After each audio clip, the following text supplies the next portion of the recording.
Life Audio. You are listening to Hope for Women with Father Wounds, Episode 20, Exchanging Father Wounds for God's Love with Karen Ehman. I am your host, Kia Stevens. This podcast is for women who have experienced pain in their father-daughter relationship as a result of divorce, abandonment, abuse, incarceration, addiction, or a physically present but emotionally absent father. The aim of this podcast is to help you exchange your father wounds for the love of God the Father. If you are benefiting from this podcast and think it might help another woman, I encourage you to share it with a friend. Rate, comment, and subscribe so you don't miss an episode. Now today, I'm talking with Proverbs 31 Ministry speaker and New York Times best-selling author, Karen Ehman, and I assure you, you do not want to miss this conversation. So let's go ahead and dive in.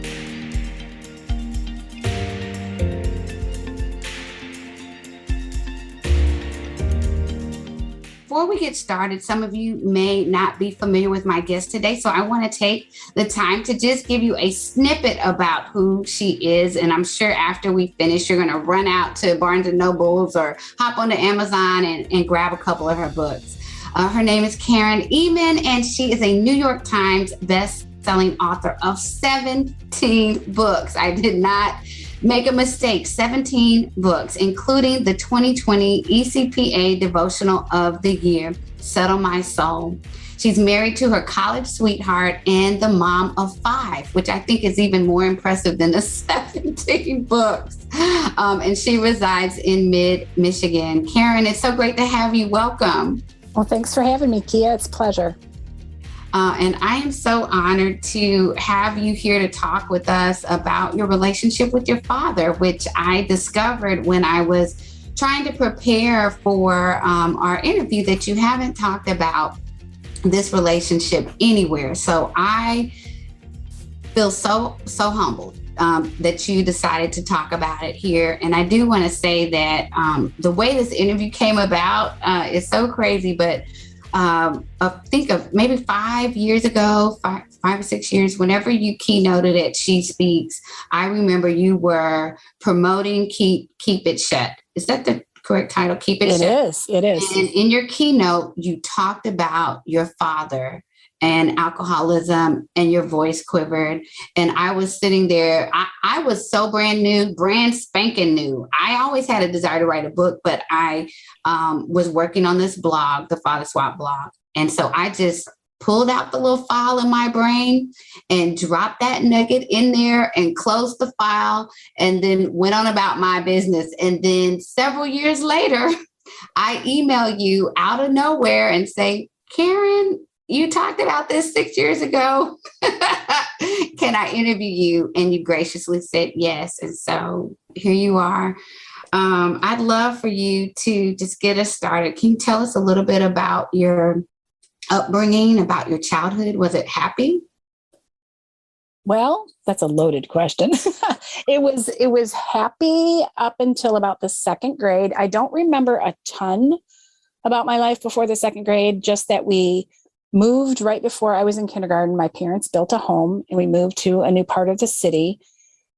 And I remember a little bit about, first starting kindergarten and first grade, but in second grade is when the memories start to become vivid, because in second grade, I remember getting up in the morning one Saturday morning and going out to the dining room to get breakfast. My mom always had breakfast ready for us. And my mom was sitting in a chair crying. And I said, "What's wrong?" And she said, "Your dad has left." And as a second grader, I didn't really know what that meant. What do you mean he left to go to the store? Why are you crying about it? And from second grade until fifth grade, my father moved in and out of our house about 8 times. He would leave and go get an apartment. And then he and my mom would decide that they were going to work things out and he'd move back in. And it went on and on and on and on, back and forth until I was in the 5th grade. And then they finally got a divorce and my dad moved out permanently. And it was a few years later that I realized it was because my dad was having multiple affairs. He also was abusing alcohol, which he kind of hid from us when he lived at home. But once he moved out, it became more evident. And he would often come over when he was drunk and abuse my mom verbally and physically, and a couple of times physically abused my brother and myself. But when he wasn't drinking, he was wonderful. He's the most outgoing and fun personality, and everybody loved him. It was almost like he had a Dr. Jekyll, Mr. Hyde kind of thing going on. But my mom made our home as happy and welcoming and stable as she could as a single mom. So I do feel like I, in ways, had a happy childhood, but it was interrupted by these periods of violence and terror, and then it would go away. Oh, wow, Karen, that's so much. You just said, do you remember as a child saying to yourself, and I'm asking this just from my own vantage point of not knowing what the quote unquote normalcy is or was, until I began to engage with other people and find out like, oh, well, the way that I grew up was a little bit different, a little bit dysfunctional. Do you remember as a child thinking this is not okay? My other friends are not experiencing this, or do you remember that? I do remember there was only one other girl in my classroom who had parents that were divorced. So I very much felt like I stuck out like a sore thumb. And I also remember that my mom, she was a very, very private person. And she always said, I don't like other people knowing our problems. So she wouldn't let me talk to anybody about it. I couldn't talk to my school counselor.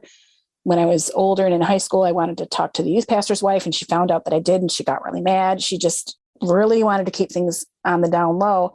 In fact, when their divorce was final, when I was in the 5th grade, and been going on back and forth for about 3 years with his affairs and his drinking, they had to put a notice in the newspaper. And it was then that the woman that she worked with, my mom and this other woman, they were our lunch ladies at my elementary school.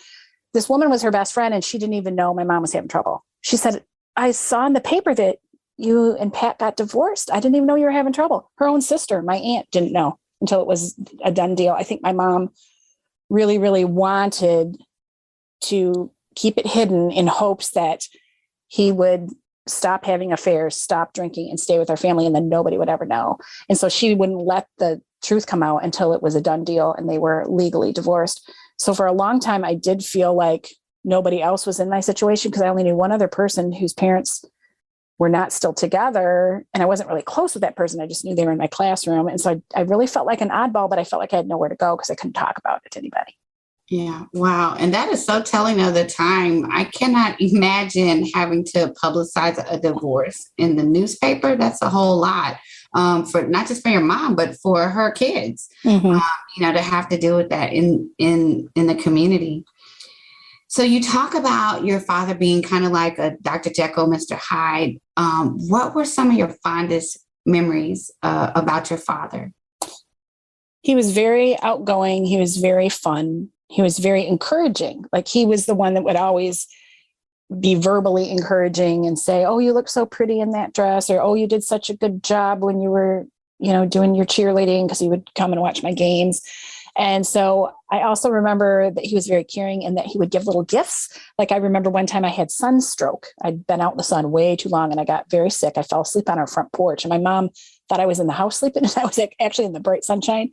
And I got very sick, and my dad, who didn't live with us at the time, this was during that back and forth years, he brought me over a bag of bulk Brock's candy that he'd picked out from the grocery store. And I just remember thinking that was so sweet. And to this day, I still love it. Was the ones that are little squares and are layers of different colored coconut, like pink and white and brown. I still love those to this day. And I just remember him both using his words and gifts to be very encouraging when he wasn't drinking. Mm-hmm. That's a sweet memory, Karen. Now, did the other side of your father, did it break your heart seeing him in those ways? It did. And it made me just have a fear of white station wagons, because he drove a white station wagon. And if I saw a white station wagon coming down our road, I never knew if it was going to be him showing up in a good mood to bring me a little something, or if it was going to be him showing up and he'd been drinking. And now my mom was going to lock herself in the bathroom so that he couldn't hit her. And I was going to stand in between them and witness the violence. I just never knew which dad was going to show up.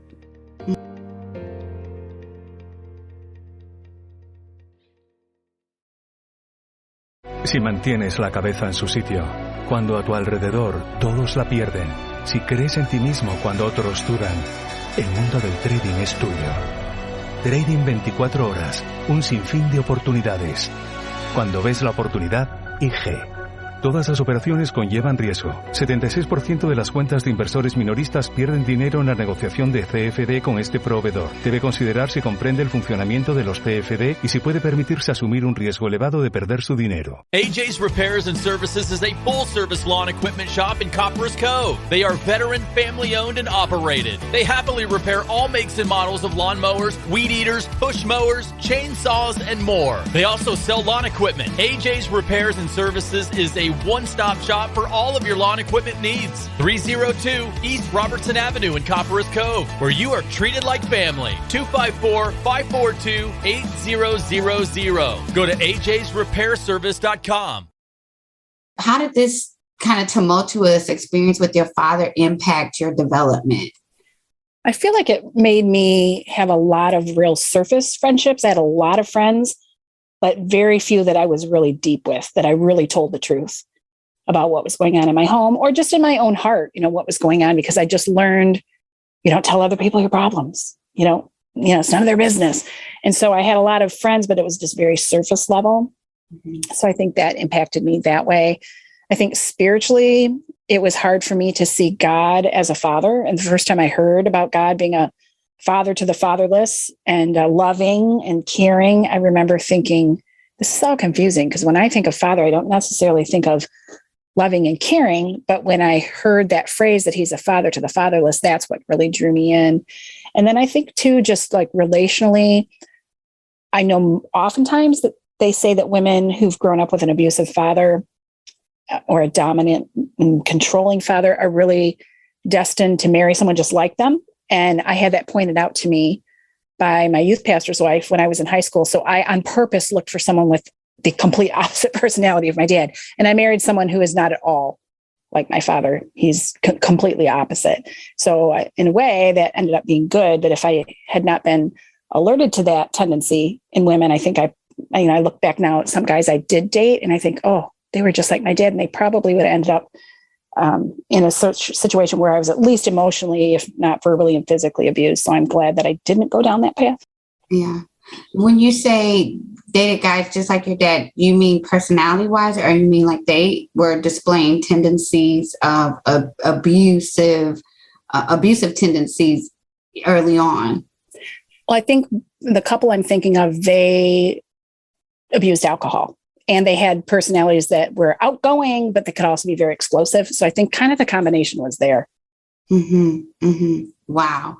How the sovereignty of God that they were able to point that out to you and that you were able to listen. But I guess you had such a distaste for what you experienced growing up that you wanted to go as far away from that as possible. Exactly. So I want to talk about forgiveness of your father, because I know that had to happen. But I also want to kind of talk about, were you able to see your father? This is something that happened for me it happened in my 30s, 40s. I'm in my 40s, just the beginning of my 40s. But were you able to begin to see your father as a human being, to separate him from his parental role and to say he's a human being, he's flawed just like me? Were you able to do that later on in life? Yes, I was. The more I grew in my walk with the Lord, the more I realized, that my father wasn't this awful human being and I was a much better human being. I realized that we're all flawed. We all have sins, and sin just means missing the mark, whether you miss it by an inch or you miss it by a mile. And so I think I became less hard on him because I started to see my own shortcomings. Mm-hmm. How did you get there? That certainly was a process. And I'm saying it just with the understanding that someone's probably listening, and when they see their father, they're probably like, this is just completely unacceptable. I can't separate his role and what he should have been doing from what he did. How did you get there, or how could you offer some suggestions or guidance for someone else? I think the more I came to view God as my heavenly and perfect father, the less expectations I had on my earthly one, if that makes sense. So I knew my father would never win Father of the Year. He wasn't well, there were times he was a good father when he wasn't drinking, but overall, when you take the whole package, he wasn't a good father. I mean, good fathers don't abuse alcohol. They don't verbally and emotionally abuse you. They don't hit people. They don't make you feel terrorized. You know, he used to withhold child support, and then we didn't have lunch money. There are a lot of things he did that were awful. But the more I realized no father on earth was perfect, even though my dad kind of seemed like he ranked among the bottom, I realized there's not a single father on earth that's perfect. Only my heavenly father is perfect. And so I needed to go to him for the things I wasn't getting from my dad, like love and acceptance and knowing that I'm wanted and I'm chosen and I'm loved. And it doesn't, matter my performance. Because I think with my dad, I tried to be perfect. Like, oh, I'll get good grades and then he'll come home. Oh, I'll never get in trouble and then he'll come home. Oh, I'll never talk back and then he'll come home. And I was trying to earn his love. But the more I realized I already had a perfect father that loved me and I didn't need to do anything to earn his love, I think that the better it got. Wow. And I hope you don't feel like I'm throwing curveballs at you, Karen, because as I'm talking to you, more thoughts are coming to my head. But I'm just thinking of also about this process of grief when you do that, because as you are accepting God's love for you and God's affirmation and God and who God says you are, there's also a bit of a grieving of what your father didn't say or didn't do. What did grief look like in your life? I honestly think I didn't deal with grief until much later. I think I just kind of numbed any pain and grief I was feeling by filling my time with activities and pursuing things where I would get recognition and I would get accolades and rewards and certificates and whatever. I mean, I was involved in so many extracurricular activities and sports and things at church and in the community that I just kept so busy that it kind of numbed any pain I was feeling, and it pushed off the grief until much later when I dealt with it, just really in the last probably 10 years. Yeah, I think that's common that women whose fathers weren't there, we might overachieve or over excel or get caught up in the performance trap just to secure the validation that we didn't receive from our fathers. But yeah, I can relate to all that you are saying.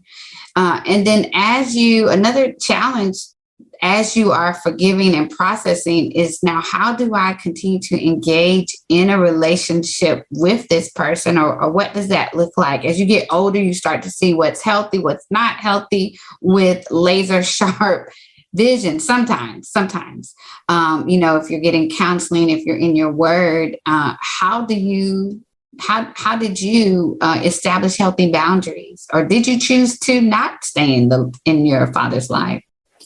No, I did stay in his life. The more I became a student of the word, the more I saw that God had forgiven me much and I needed to forgive others. And so early in my 20s, I forgave my father long before he ever asked for my forgiveness. He didn't really ask for my forgiveness until I was in my mid 30s, actually, mid to late 30s. He wrote a letter to my mom, my brother, and myself, identical letters, asking us to forgive him for what he'd done. And he actually wrote letters to a lot of people. He thought back to everybody he'd ever wronged or cheated in business, cheated out of money, any man whose wife he ever ran around with. And he wrote letters to all of them and asked for forgiveness. But prior to that, when I was in my early 20s, I just really felt like I needed to forgive my dad, even if he didn't ask me. So I remember just reaching out to him very lovingly, sending him letters. I actually worked for him at the time. I was a waitress in the restaurant he owned. And often I would find him in his office in the back of the restaurant, slumped over a desk with a cigarette burning a hole in the desk in his hand and a drink in the other hand. And I would put out the cigarette and I'd throw out his drink and I'd leave him a little note that I love you, Dad. And slowly our relationship got better. But it still wasn't until a long time after that, actually, when I was married and had 3 kids, that he formally asked for my forgiveness. But I treated him like he was Father of the Year, even though he wasn't. And slowly our relationship got better. That's so beautiful. And what I love about it is you did something so simple. It wasn't a major act, but writing him a note and leaving it was something you could do, tossing out the alcohol and putting away the cigarette, and I think sometimes when people think about engaging with their father, they think it has to be your buddy or your, but sometimes it's a simple act. It's a phone call. It's a letter. It's a meeting at a restaurant or something that you can do that is a sacrifice, but it may not be overly challenging. It might just be one small act over time, repeated.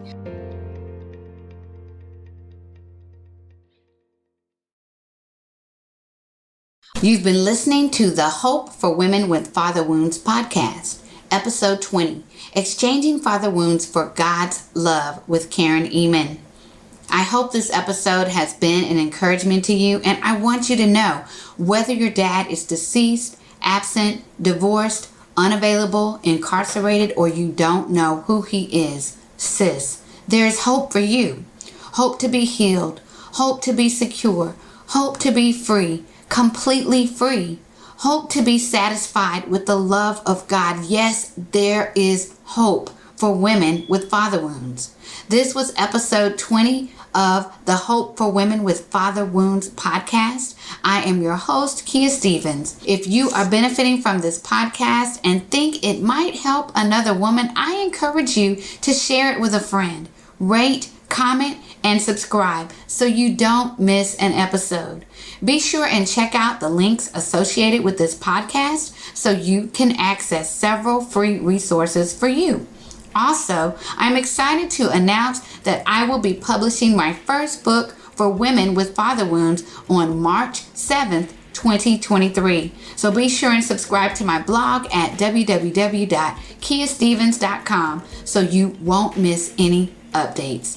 Thanks again for listening to this episode, and I hope you will join me for part 2 of this conversation with Karen Ehman, Exchanging Father Wounds for God's Love. Hope for Women with Father Wounds is a production of Life Audio and the Salem Web Network. If you enjoyed what you heard today, we'd love for you to head over to your favorite podcast app and leave us a review so that more listeners can find us. You can learn more about Kia Stevens and her ministry, The Father Swap, by visiting kiastevens.com and fatherswap.com. This episode was produced by me, Kelly Givens, and edited by Stephen Sanders. A special thanks to our executive producer, Stephen McGarvey. For more Faith Toolkit podcasts, just head over to lifeaudio.com.